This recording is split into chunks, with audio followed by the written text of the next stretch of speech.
Dear friends, our gospel passage is the Passion. It's very long and it's very heavy. My initial response in reading that passage was one of a bit depression, really. There seemed to be a litany of human failure.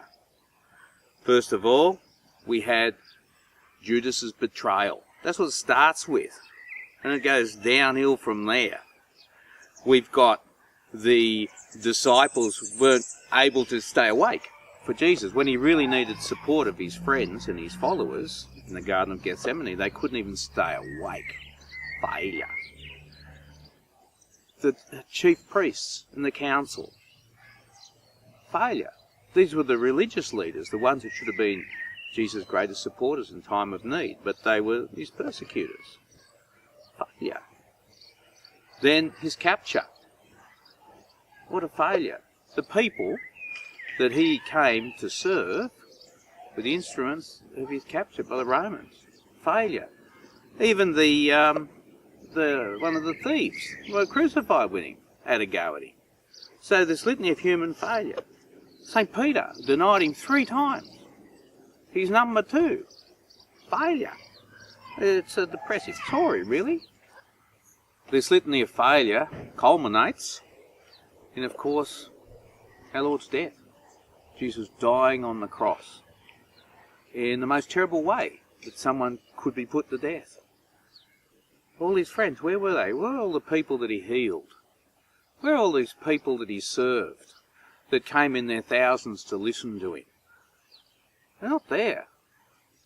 They're just a couple of his hardcore followers and his mum. I found that very, very sad, very distressing. We read it every year, but still, my response to that was just, how would Jesus have felt when so many people had let him down and failed him? And I thought, wow, it's the story of our life, really, because we all failed Jesus. But despite all that failure, that litany of failures in that gospel passage, Jesus loved each and every one of them. He didn't turn his back on them and said, well, if you don't want me, I'm off, zap, you're on your own. He loved them that much that he went through all this. He endured their failures. He suffered and he died for love of all people, even those who rejected him.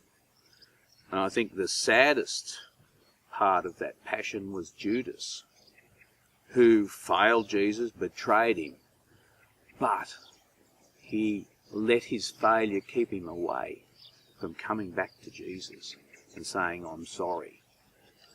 And that was really, really sad, because he was one of the apostles. He would have known that Jesus would have forgiven him. He should have, shouldn't he? But he said no. He let his failure and his sin keep him away from Jesus. And ultimately he hung himself. I found that profoundly sad. But I think for the rest of us, the good message from that gospel is that it doesn't matter what we do, Jesus loves us, and he died for us.